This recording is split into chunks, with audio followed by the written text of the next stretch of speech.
Bon, comment apprendre à se connaître? Euh, on apprend à se connaître à travers, naturellement, à travers l'environnement familial, l'environnement social. Ensuite, ça se structure à travers l'école. Mais c'est en, avec la présomption que cette école est construite pour nous, par nous, selon nos perceptions et à l'intérieur de notre culture. Une école étrangère ne peut pas nous construire. Lorsque nous allons à l'école en France, eh bien, nous revenons des Français. Nous allons à l'école en Angleterre, nous revenons des Anglais. Nous allons à l'école aux États-Unis, nous revenons des États-Uniens. Donc, c'est ce qu'il faut comprendre. La connaissance n'est pas quelque chose d'abstrait et que tout un chacun peut avaler les mêmes données et en tirer les mêmes résultats. Ce n'est pas vrai. Chaque image est porteur, chaque mot choisi nous dirige et dirige notre esprit dans un certain sens. Par exemple, en tant que femme noire, ça m'avait toujours irrité d'entendre un journaliste, par exemple, annoncer, oui, aujourd'hui, un jour noir pour Haïti. Un jour noir pour Haïti. Donc, noir, c'est la chose la plus négative qui puisse exister, la plus horrible, la plus catastrophique. Ensuite, vous allez me dire, oh, je suis fière d'être haïtien, je suis la première république noire, platati, patata. Et si vous utilisez noir dans un sens et noir dans, vous créez énormément de confusion dans beaucoup de cerveaux. Et d'ailleurs, le vôtre est probablement confus. Donc, en comprenant l'importance de la connaissance, l'importance de la lecture. Oui, la lecture est importante, mais pas n'importe quel ouvrage. Oui, il faut citer les aînés, mais pas n'importe quel aîné. Lorsque quelqu'un est en train de me citer Voltaire avec grande fierté, je vois que c'est quelqu'un qui ne connaît pas grand-chose. Voltaire est le plus grand raciste de son époque. Et moi, en tant que personne noire, je vais aller citer ce bonhomme qui a dit tout ce qu'il y avait d'horrible à dire sur nous. Engel. Oh, j'admire Engel. Vous admirez Engel, qui a dit que les Noirs n'ont pas d'histoire, que l'Afrique n'a pas d'histoire. Vous admirez l'Église catholique qui a décrété que les nègres n'ont pas d'âme. Je ne vous comprends pas. Où est le raisonnement dans ce genre de choses? Donc, oui, il faut apprendre, mais il faut apprendre des informations qui nous construisent. Et c'est ça la clé. Ce n'est pas n'importe quoi qui peut nous construire. Et surtout un peuple contre qui le monde entier s'est légué. Parce qu'après l'indépendance d'Haïti, pas un seul pays n'a dit « Oui, Haïti, je vais marcher avec toi ». Tout le monde nous a reniés, tout un chacun a pris position avec les esclavageurs. Donc, tous étaient donc des esclavageurs. Et puisque c'est le cas, je ne peux pas avoir une attitude par rapport à ces gens qui les prend pour tout ce qu'ils disent, c'est la parole de Dieu, c'est la vérité, ceci et cela. Donc, je dois avoir une éducation, mes enfants doivent avoir une éducation qui leur permette d'avoir le discernement, de pouvoir tout questionner, analyser et se positionner par rapport à une vérité qui défend notre existence, qui défend notre humanité. Et je dois pouvoir reconnaître ce qui est humain, non pas parce que quelqu'un déclare. Lorsque des organisations comme la Croix-Rouge décrètent qu'ils sont des organisations humanitaires et qu'on envoie, disons, 100 millions à la Croix-Rouge pour un pays en désastre, il a besoin de 700 millions, mais bon, on a pu récolter 100 millions, d'accord. Et la Croix-Rouge en prend 60% pour elle-même, pour ses affaires personnelles. Ce n'est pas de l'humanitaire, c'est du business. Donc, si on ne comprend pas, si on ne réfléchit pas, si on n'analyse pas, quelle que soit la chose qu'on utilise, on étudie l'histoire, cette histoire doit être questionnée, analysée et bien maîtrisée. non pas réciter par cœur, non pas apprendre à réciter par cœur. On étudie la science, cette science doit être analysée. On étudie la philosophie, elle doit être questionnée. Donc, c'est à partir de cela qu'un peuple qui a été mis dans un esclavage religieux, historique, parce qu'en fait, aujourd'hui, de plus en plus, certaines personnes, des choses que nous disons depuis une trentaine d'années, aujourd'hui, beaucoup de personnes le disent. Donc, ils disent, ils admettent combien de mensonges dans tout ce qui est des textes fondamentaux, que ce soit au niveau de l'histoire, que ce soit au niveau de la géographie, que ce soit, peu importe la discipline, les euro-chrétiens ont pris l'histoire du monde et ont déformé cette histoire afin d'assurer leur domination. Donc, je ne peux pas, en tant que personne qui lutte pour devenir libre, ne faire que réciter ce que les euro-chrétiens disent être la vérité. D'ailleurs, ils se sont bien démontrés comme de fiéfiés menteurs. Donc, à tous les niveaux, il nous faut regarder les choses avec nos propres yeux. Si on prend l'histoire de notre pays, par exemple, Haïti, oui, tout le monde connaît, la Révolution, très bien, déclaration de l'indépendance, la déclaration nationale le 29 novembre 1803, à Fort-Liberté, déclaration universelle le 1er janvier 1804, au Gonaïves. Et si nous prenons que cette information, allez fouiller dans tous les dictionnaires, atlas, grands ouvrages de référence, cherchez 1804 et voyez si vous allez trouver un mot sur l'indépendance d'Haïti. Faites l'exercice. Le plus grand événement du 19e siècle. Mais comme il s'agissait de peuples noirs, ignorés totalement. Mais ça n'a pas empêché Haïti, un pays fondamentalement humanitaire, à aider les autres lorsque les autres avaient des problèmes, à financer certaines luttes de libération, à procurer, par exemple, Dessalines procure à Miranda, venu de l'Équateur, des armes, des soldats, des bateaux pour aller continuer sa lutte, tandis que la France et les États-Unis faisaient tout pour l'emprisonner. Bolivar, 2 ans plus tard, a des problèmes. Lui aussi, il vient en Haïti et il trouve ce qu'il lui faut pour aller continuer sa lutte. Donc, Pétion n'a fait que suivre l'exemple tracé par Dessalines. Et pourtant, même dans nos livres d'histoire, si occasionnellement on mentionne l'acte de Pétion par rapport à Bolivar, on fait silence absolu sur l'originel qui est l'acte de Dessalines par rapport à Miranda. Donc, notre propre histoire est déformée puisque ce sont nos ennemis qui sont venus chez nous à travers cette Église, à travers ce concordat. Quel concordat qui dit au 12e, à l'article 12, on donne à l'Église le monopole de l'instruction publique. C'était indispensable qu'on accepte ça si on veut que l'Église reconnaisse notre indépendance. Et bien sûr, si on avait des dirigeants vrais, ils ne l'auraient pas accepté. On peut dire tout ce qu'on veut sur ceux qui sont les dominateurs et qui veulent toujours imposer, mais il faut encore quelqu'un prêt à être dominé pour accepter. Donc, on doit regarder les deux côtés de la chose. Donc, Haïti, devenu indépendant, 1804 à 1860, 54 ans plus tard, l'Église se présente pour nous reconnaître et impose son concordat. Et après l'Église, les autres vont suivre. Mais toujours, c'est pareil.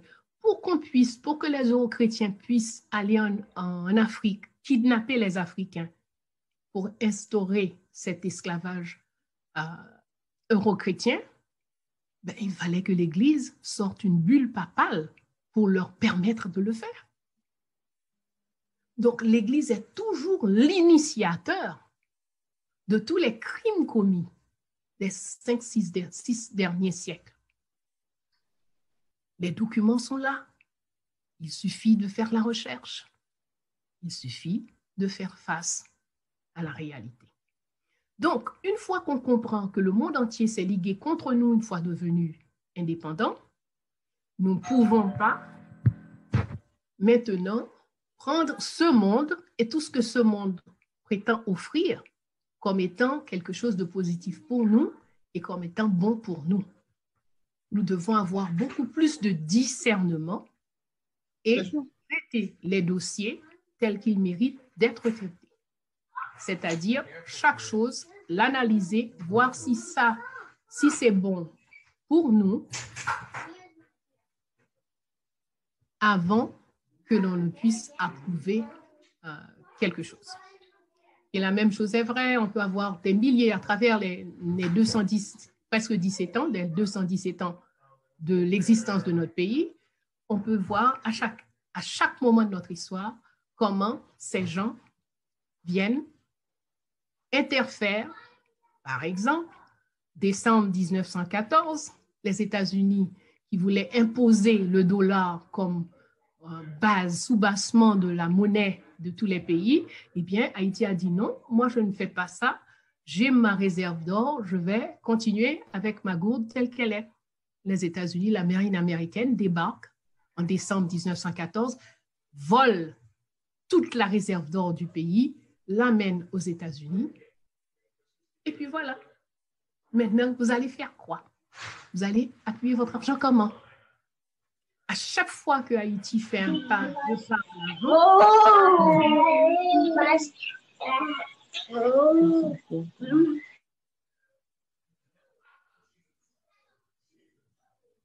il y a toujours des pays qui viennent avec un programme quelconque pour bloquer. Et en fait, on peut penser à la citation de Napoléon Bonaparte.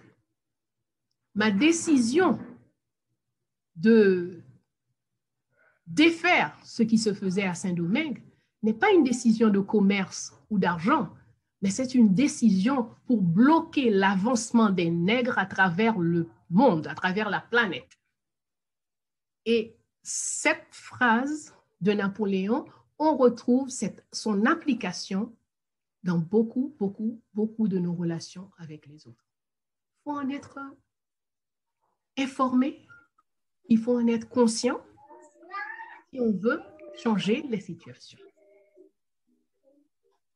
Alors, oui, nous connaissons les victoires de nos aïeux, mais maintenant, comment pouvons-nous déposer nos victoires sur les leurs? Si nous n'évaluons pas la situation pour ce qu'elle est, si nous avons peur d'appeler un chat, si nous n'avons pas la détermination qu'il faut pour savoir qu'en toute chose, il y a des sacrifices qui sont indispensables, qui s'exigent. On ne peut pas faire un sacrifice immense. Christophe Henry, par exemple, en tant que général, il n'était pas encore président, il n'était pas encore roi. En tant que général de l'armée, son fils étudiait en France, son fils François Ferdinand. Il n'avait que 11 ans, il étudiait en France. Eh bien, Napoléon a écrit à Christophe pour lui dire, si vous voulez revoir votre fils, vous n'allez pas participer à cette guerre, de ce côté-là de la guerre. Christophe a répondu, ma femme est belle, je l'adore, nous aurons beaucoup d'enfants. Et on a tué le petit François Ferdinand.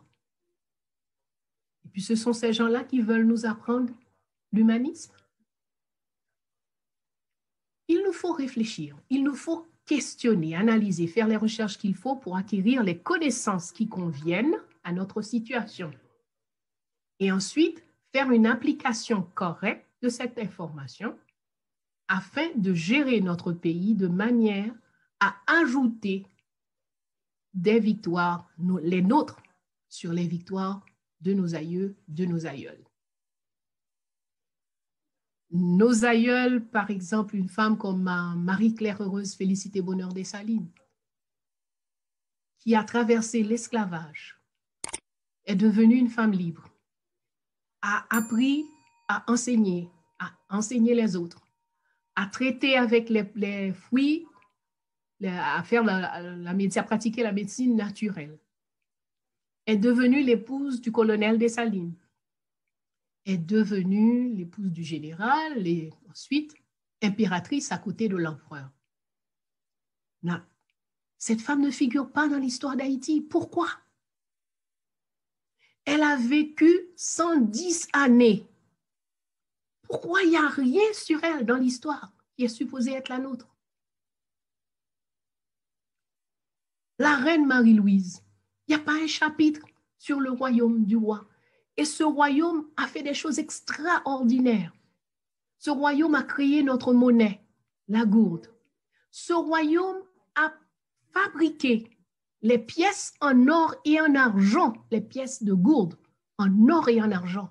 Le royaume n'a pas envoyé les pièces pour que quelque part on fasse pour lui. Il a acheté l'équipement, formé les personnes qu'il fallait et fait faire les pièces localement. Durant le temps du roi Henri, on comparait le Cap Henri à Londres et à Paris, et la plupart des textes que j'ai eu à lire disent que le Cap Henri était mieux éclairé que Londres, mieux éclairé que d'autres villes d'Europe. Pourquoi est-ce que les Haïtiens, les jeunes Haïtiennes, n'apprennent pas ça à l'école? Il y a un programme pour nous défaire, pour nous déhaïtianiser, pour nous réduire à notre plus simple expression. Donc, il nous faut construire un système éducatif qui reconstitue l'haïtien. Et une fois qu'on aura mis ceci en place, on pourra avoir des dirigeants qui fonctionnent dans l'intérêt collectif, qui fonctionnent pour le mieux-être collectif. Et c'est dans ce sens que nous disons à Fondation Félicité, apprendre compter tout. Depuis compter tout, on compte toutes sortes de besoins qu'on ait. Mais premier qu'on ait, c'est compter tout. Et le tout premier élément pour la connaissance de soi, c'est son histoire. Son histoire vraie, pas son histoire fabriquée par son ennemi. C'est pourquoi, à la Fondation, nous faisons, par exemple, nous célébrons la naissance des fondateurs et fondatrices. Chaque 2 janvier, 1er janvier, bien sûr, la naissance du pays, nous avons et la distribution, le partage de la soupe de l'indépendance le matin, de 7h à midi, 1h, jusqu'à ce que la soupe se termine. Et entre 3h et 5h, nous coupons un gâteau et sautons un champagne pour dire bonne fête à Haïti, parce que ça aussi, on oublie. C'est la fête du pays. Le pays est né un 1er janvier. Le 2 janvier, le jour des aïeux. Aujourd'hui, c'est une date méprisée, même si c'est toujours congé. Mais personne, on ne voit rien au niveau gouvernemental, au niveau national, on ne voit personne qui fait quoi que ce soit. À la Fondation, nous faisons toujours quelque chose pour les aïeux, pour tous les aïeuls et aïeux. Le 6 janvier, qui n'est plus dans le calendrier, c'est le jour des mères de la patrie. Mais lorsqu'on avait créé ce pays, on était conscient que les femmes avaient grandement contribué à créer le pays. C'est pourquoi il y avait un jour particulier pour les célébrer, le jour des mères de la patrie, le 6 janvier. Le 8 mai, nous célébrons la reine et l'impératrice, la reine Marie-Louise et l'impératrice Félicité. Le 20 mai, nous célébrons la naissance de Toussaint Louverture et la promulgation de la première constitution, la constitution impériale de 1805. Le 20 septembre, nous célébrons la naissance de Jean-Jacques Dessalines. Le 6 octobre, la naissance du roi Henri. Bien sûr, il y a d'autres célébrations, mais pourquoi nous insistons sur les naissances? Nous avons observé que chez tous les peuples colonisés, ex et encore colonisés, on ne connaît presque jamais la date de naissance des fondateurs. Tout le monde célèbre le jour de la mort. Et dans beaucoup de cas, ce jour est un jour d'assassinat. Donc, lorsqu'un Haïtien, supposément pensant, dit « Ah, le 17 octobre, on va fêter la mort des Salines », qu'est-ce que ça veut dire? Vous dites que vous êtes un assassin. Vous allez participer à un crime commis il y a plus de 200 ans, mais même aujourd'hui, vous participez encore. Donc, ce sont des choses qu'il nous faut prendre conscience, corriger. Et lorsque nous aurons écrit une histoire de notre pays plus proche de la vérité, nous commençons à avoir les éléments qu'il faut pour nous construire et nous aurons le courage et la détermination de poser des actes de victoire à leur dimension et plus qu'eux. Je m'arrêterai ici et ouvrir pour le dialogue, ce qui est beaucoup plus intéressant que le monologue. Merci, Madame Bello.